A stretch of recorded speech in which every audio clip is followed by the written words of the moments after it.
Hi, my name is Ajay Kirtane. It's a pleasure to be here at the AHA with my good friend and colleague, DAvid Kandzari. And we'll be asking about the results of the SPYRAL HTN-ON MED trial, which is actually a hotly anticipated trial for this meeting. So David, tell us a little bit about what you started to accomplish and what you found. Terrific. Thanks. Good to be with you too, and welcome chance to be here with you.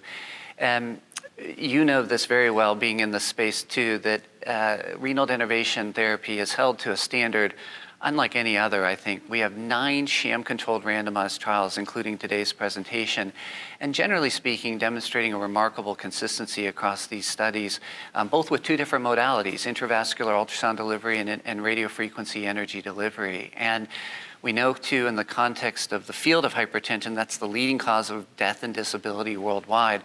And we know too that the far majority of patients, at least in certain geographies, have uncontrolled hypertension, that it raises an opportunity for other complementary therapies to medicines and lifestyle changes. So against that background, you and I have been part of sham-controlled randomized trials demonstrating meaningful, significant reductions in blood pressure with radiofrequency energy delivery, targeting the sympathetic nervous system to reduce blood pressure, and doing so and showing this benefit in the absence and presence of antihypertensive medicines. And previously in the SPYRAL program with radiofrequency energy delivery, we performed a pilot study showing quite significant reductions in 6-month ambulatory and office blood pressure.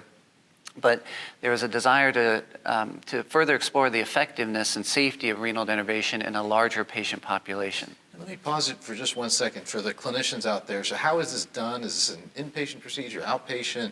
Is it a big procedure? Tell us a little bit about the nuts and bolts of it. Certainly. So, and you could certainly speak more to intravascular ultrasound therapy, but I think the premise is the same, that this is a catheter-based procedure right now through femoral access, although I think all of the technologies are evolving to have radio artery access, where we selectively perform angiography, as we have historically done for many years, of the renal arteries. And as long as the anatomy is suitable, in the case of RF energy delivery, we place a helical coiled shaped catheter with 4 separate electrodes that deliver radiofrequency energy. And in the case of intravascular ultrasound, a single placement of the catheter for ultrasound delivery. But the premise here is that the nerves that arborize, the renal efferent and afferent nerves that spiral around the outside of the kidney artery, they serve as the telegraph system between the kidney and the central nervous system that regulates the adrenaline levels, the sympathetic state of the body. And for many decades, we've recognized if we interrupt that, in fact, in the 1930s through 50s with surgical sympathectomy with a scalpel, that you can improve blood pressure. And of course, this is done in a much less invasive, safer way. Got it. And in terms of the investigations of this study, why was it important to do this study and what did you find? So as I shared, the purpose of this study was to examine the role of renal denervation therapy in the context of commonly prescribed antihypertensive medications, but still for patients with uncontrolled hypertension. We've done this before and demonstrated benefit, but we simply wanted to do this in a larger patient population. And so the SPYRAL HTN-ON MED study was designed such that patients with uncontrolled hypertension prescribed 1 to 3 of common antihypertensive medication classes were then randomized in, again, a sham-controlled, so they're unaware of their treatment status, assessor blinded, so the follow-up assessments are, those individuals are blinded to the patient's treatment status. And they were randomized in a 2-to-1 fashion to renal denervation versus the control to examine at 6 months the change in ambulatory blood pressure, ambulatory systolic blood pressure, where we measure the ABPM or ambulatory blood pressure over a 24-hour period, and we average that result. And it's interesting because I think with these on-med trials, it's hard to discern these treatment effects isolated to the device, right? Because patients are already on medications, and you're doing medications plus the device versus medications plus the sham, and you're trying to compare what happens at that time point. And that comparison, if you're trying to isolate the effects of the denervation, is predicated on the assumption that the medications don't change, because if they change, that can confound the observation. So tell us what you found. No one could say that better than you just did. So in all of these device-based trials for hypertension, we're challenged by changes in patient behavior, changes in prescriber behavior of changing medicines, patients taking or not taking their medicines. And then, by the way, this kind of unknown entity of COVID, the COVID pandemic that's affected so many trials from iron supplementation to other. And in this particular trial, what was, to your point, is what we what was unexpected, but something that we've observed in previous trials, that there were marked shifts and changes in medications and medication adherence, and we confirmed this by drug testing. So we took urine and blood samples to detect the presence or absence of medications, but there were substantial differences between the sham group and the renal denervation group with regard to medicine changes that would favor blood pressure lowering, tenfold higher changes in the sham group prior to even the ascertainment of the 6-month primary endpoint.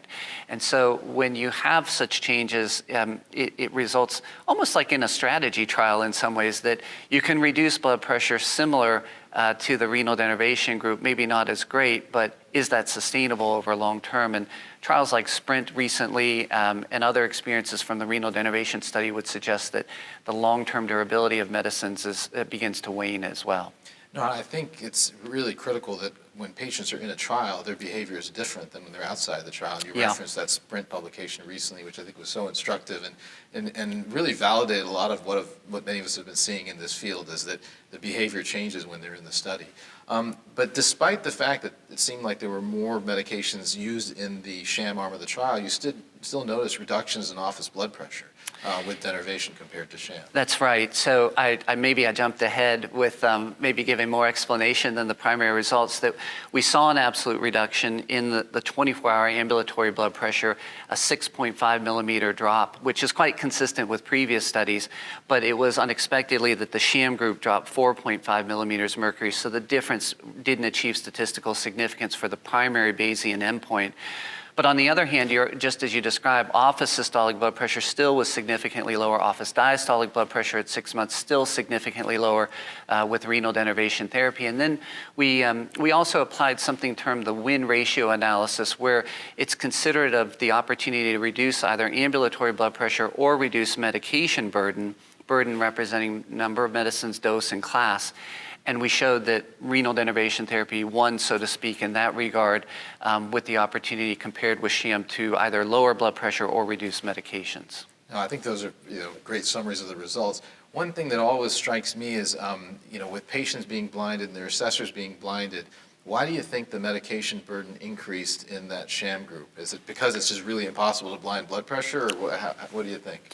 I think perhaps two different explanations. One may still be prescriber behavior, that these patients are still being seen by clinicians outside of the clinical trial, even though there's clear communication to the patients and their providers not to change medicines and for the patients to be adherent to their medicines. But the second is really an overlooked aspect of clinical trials, is that patients have the opportunity themselves to monitor blood pressure at home, or how they feel when they have a headache. They take their blood pressure and it's high.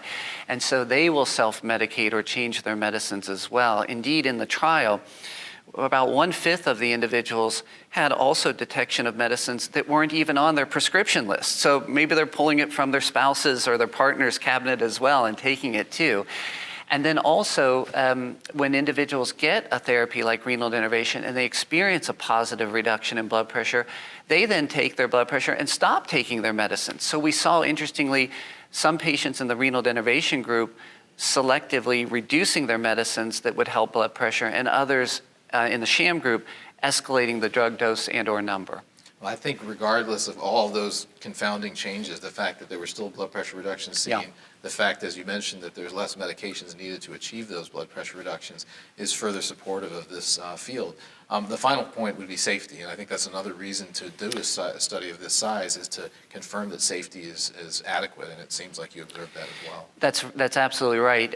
For both technologies, in fact, we've seen remarkable safety profiles, and once again, in this particular study, the 6-month prevalence of events was extremely low. 2 relatively minor vascular complications, hematoma or pseudoaneurysm, and no different from the sham control group, and no major adverse clinical events. And also with imaging, there's been this concern of potential for renal artery stenosis, which with any technology is almost case reportable now, and we saw none of that either. Well, I think it really deserves a ton of congratulations to you, the team, the steering committee, the investigators, and the patients, because, as you said, doing this many sham-controlled trials really, I think, cements the final book of these sham-controlled trials in a sense. And I hope that we see approvals in the near future for both technologies. Me too. We're ready to move past sham trials at this point. Well, thanks so much. Thank you.